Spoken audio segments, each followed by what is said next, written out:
Hey guys, what's going on? BMcG here, and today we have War number 10 of Season 42 in Alliance War. We're getting straight into this one.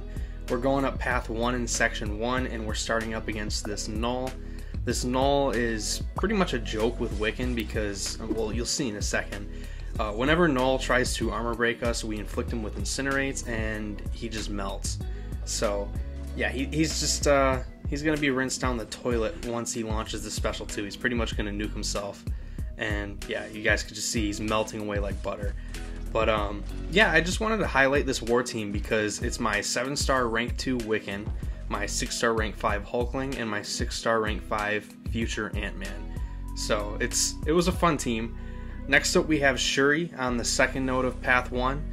This is Masochism over time, which... I don't really know why she's placed here because you can't really parry stun her anyways, so it's not like she's going to be triggering Masochism over time if you use someone like Hulkling who doesn't have debuffs. I mean, he has debuffs on his heavy attack, but like you're not really going to be using his heavy attack much. So what I'm doing here is parrying a bunch of times to ramp up my bulwark buffs, which will allow me to gain power faster. So right here, if I played it just a little bit better, I could have launched that special 2 before she got to a bar of power. But, I kind of screwed that up, but it's really not a big deal. We just take the special 1 onto the block, drop 2, 3, 4 unblockable hits. I think it was a full 5-hit combo. And just drop the special 2 here, and she's done. So, pretty quick fight here. Hulkling is a beast. He's probably, in my opinion, the strongest Cosmic for War. A lot of people are going to be like, well, what about Hercules? And like, Hercules is banned half the time. Actually, 2/3 of the time, so...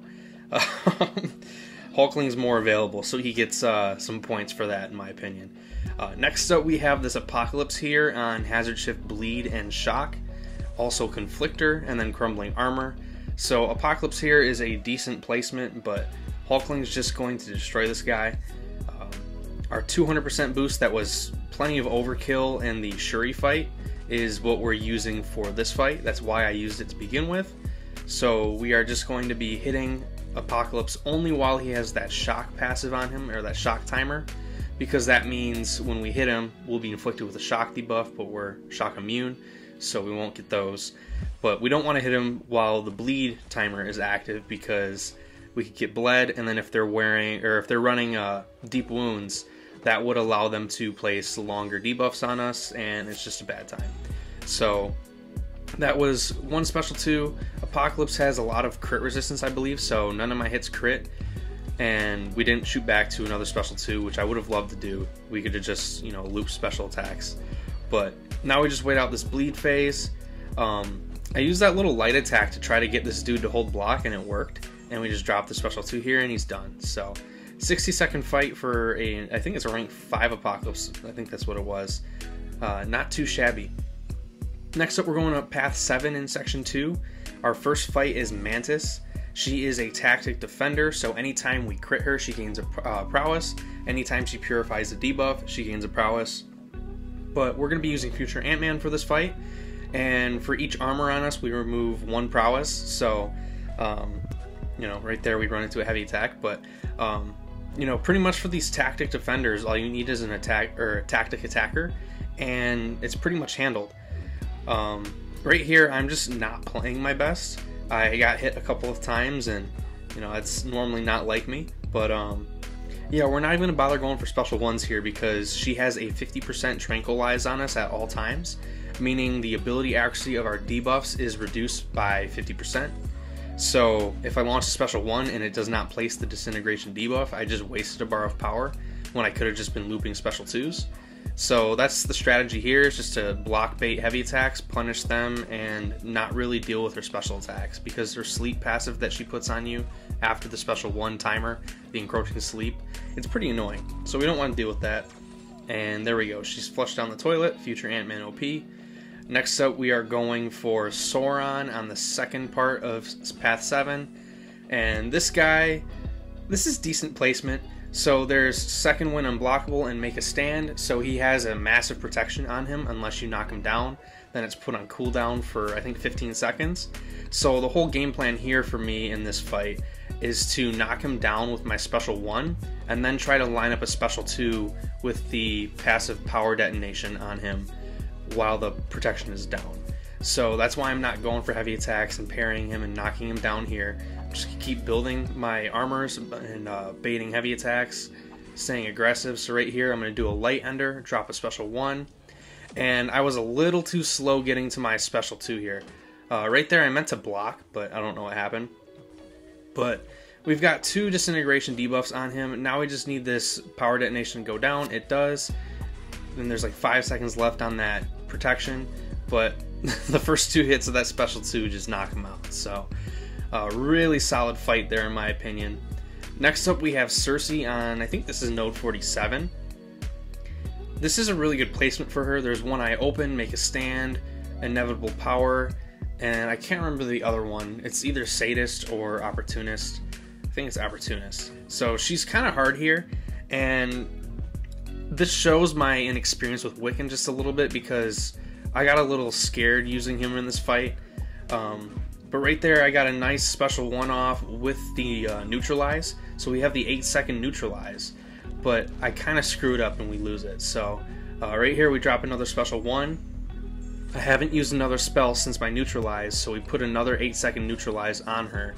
Now we need to get a medium ending combo, and we do, to pause all of our spells. And then now we need a heavy attack, but there's one eye open. So whenever we parry stun and then try to use a heavy attack, that's going to prevent us from, or actually going to reflect some of the damage back. So with the incinerates and plasmas on her, we really don't want to be throwing, or we really don't want to be parrying much at all, because she will reflect the damage back to us while she's stunned. So this is really good placement in my opinion. Like Tiger would be great here because you can get the neutralize up and then bait a heavy attack so the glancing goes on cooldown, and then you just punish her heavies with your heavies. But yeah, we're kind of in the corner, and this fight kind of got away from me. I'm not a fan of how it went. I didn't do very well, and I'm pretty much just going to try to spam special 1s as much as I can. Her glancing comes back, which is annoying, and now we're just going to be looping special 2s because the Mystic Dispersion from these regen buffs, and she's pretty much done. So that could have went a lot better. I'm not sure.